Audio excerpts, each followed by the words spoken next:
What's up everyone, Fritz here again with another episode of Sneakerhead Ambition, and today we're going to be covering a subject that has gotten a lot of attention lately, and that is how Footsites have started to change how they are dropping their recent releases. So if you go for drops regularly and have gone for any of the Footsite drops this month, you are aware of these changes, but just in case maybe you haven't been around botting this month, or maybe you are just getting into this and this doesn't seem different, I'll cover the changes that they have made, and I'm also going to cover how we should be adjusting moving forward. Essentially what they have done is that they have moved the drops to pretty much exclusively the FLX Raffle system that they have implemented, which allows you to either get the pairs in store or get them shipped to you through the raffle. While they did have raffles before for in store and people would sign up on their accounts, they've drastically changed the stock numbers. So basically they pretty much moved with the Cool Gray 11s, they pretty much moved all of the stock to the FLX Raffle system. And when they were supposed to drop the men's pairs, they hardly dropped any pairs. They dropped a couple pairs, so I don't want to make it out to be like they didn't drop any, but they dropped a handful of pairs. They did drop grade school, so it wasn't everything was on the FLX Raffle system, but this is a massive change.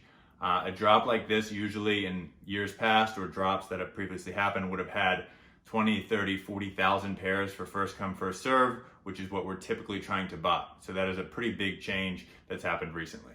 In the past and leading up to this month, when we've been talking about botting, it's always been botting the first come, first serve opportunities. So again, on Foot stores that include Foot Locker, Champs, Foot Action, East Bay, and Kids Foot Locker, in the past, those sites would have all had a lot of pairs up for first come, first serve, which is what we typically buy. So like I said, that's a huge change because that's where a lot of their stock had been going, but moving that to the FLX Raffle system is definitely going to change how we all have to approach this leading forward. Before this change about a month ago, if you were a skilled botter, you could easily hit 20, 30, 40, 50 pairs on Footsites, 100 pairs if you're in that top like 1% of botters, but the opportunity was there. If you had a good setup and you knew what you were doing and you had practiced it, you're gonna hit. But the problem now is they're only dropping 100 pairs, which is what was left over from the FLX Raffle system. That is not a good use of your data, and it's just gonna end up, you're gonna end up losing money because the opportunity at that point with that amount of pairs is just not there. As far as what that means for us moving forward, long story short, you need to start making more accounts with unique email addresses, and you also need to start trying to drive up moderate amounts of activity on those accounts by making purchases at foot stores. At this point, even if you have to go to stores and buy shoes to flip that you are gonna break even on after selling costs, I don't think that that's a bad idea. Even, like I said, if you're breaking even or even making $1 or $2, this would be a good idea to start driving up that traffic to get more flex points on those accounts. I had already been doing this to some extent prior to this change, but I'm really gonna start pushing that harder as we go forward because this really does seem like the direction they're headed, so this is the direction we have to go. What I'm about to say is not rocket science, but I don't recommend you buying a bunch of shoes that you're not necessarily able to sell. What I am recommending is going to enough stores so that you come across pairs that you can sell on GOAT in the store before you buy the shoe. So again, if you go into the store, you find a shoe that's reselling, go on GOAT, sell it, then buy it. I'm not recommending you go buy a bunch of stuff and go into debt, but I am recommending that you take calculated risks, buy things that you know you can sell or have already sold, and then drive the points up through that. As of right now, if I were you, I would start trying to look on markets, on the Discord, within your cook group, and look for Raffle bots that have a Flex module that works for this new system. As of right now, I do not have a list of these for you because this is a recent change and I'm not up to date on every single bot that has added this. As far as me, I do have Osiris Raffle bot, so that's what I'm going to be using. I know they have a module for the FLX Raffle system, so that's what I'm going to use. Moving forward in upcoming videos, I will keep you all updated as I find out more bots that have this module. But just moving forward, if you could get Osiris Raffle bot through a cook group or on Twitter, if they drop a couple copies, that would be a great idea. But if not, I would just start looking for those opportunities because companies are going to adapt and add this rather soon. Next, on top of any accounts that you already have or that you create, I would also start looking for companies that are selling Flex accounts that already have points on them. This is obviously going to increase your chances because you're going to have more accounts just in general, and you're also going to have more accounts that have points on them.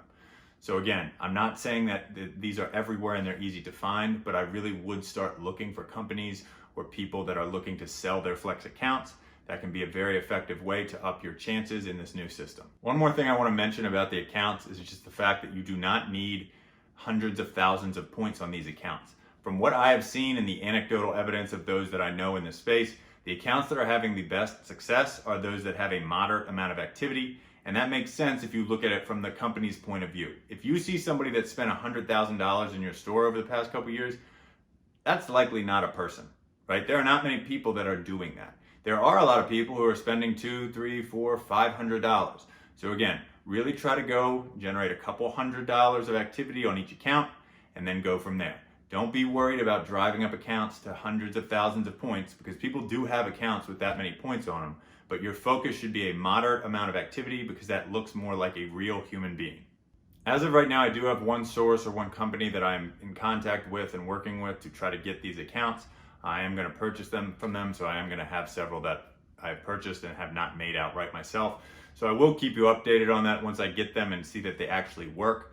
Until then, or until you come across somewhere that you can find these accounts, I would really just focus on making more of them yourself and generating those moderate levels of activity, as I feel like that's the best move forward until we get more services that are allowing us to purchase these Flex accounts. I know that right now it might seem like there are not that many options for this new Flex Raffle system, and that's because, quite frankly, there isn't. The companies in this space are going to start making products and services to fill this need. So just be patient. If you can't get Osiris or you can't get accounts, do your best to just stay aware of what's coming out and just stay up to date on the newest services that these companies and bots are offering. If you hear people on Twitter and in Discord saying that Footsite botting is dead, in a sense, they are correct. Footsite botting is dead as we knew it for now. This is a massive cat and mouse game, and they have made their move, and now it's time for us to make our move, which takes time, but we will. Ultimately, once everybody turns their attention and puts all their resources into this new system, I do think that this could end up being easier and less expensive for us in the grand scheme of things. Quite frankly, the data usage on Footsites has been getting pretty ridiculous lately, and the cancels have been pretty bad as well. So if we're able to now move to a system where we get accounts that are working and we just have to put up the data to get the entries in and then check, that's going to be a big money saver on our end. So I do fully understand that a lot of us are frustrated because you may have been in a groove with how Footsites have been doing things. But in my opinion, once we get this down and make our move, I think that this could end up being a lot easier and a lot less expensive than the previous system that they had. And I gotta be honest, I gotta give our adversary, the Footsites, some props. They timed this extremely well. They did it right before the cool gray drop, so they did a good job of shutting us down on that. And then a lot of botters will not be ready for the Patent 1 drop in its current form. So I do have to kind of give them props. This was a well-timed move on their part. What you gonna do? Anyways, those are my current thoughts on how we should adjust moving forward. I will keep you all updated. I will have another video since this is an important topic that is evolving slowly. What Darwin say, it's not the smartest or the strongest, but the most adaptable to change. So really try to just not complain about how you want things to be and just deal with how things are in the real world. And this really does seem how things are headed. So we got to do the best with what we got. That's all for today's video. I hope you all enjoy the holiday weekend. I am filming and posting this on Christmas Eve, so enjoy your time with your friends and family. Get some rest, relax, get your mind right for a big 2022. And as always, just leave any comments, questions, or concerns, debate topics in the comment section below. And until next time, see ya.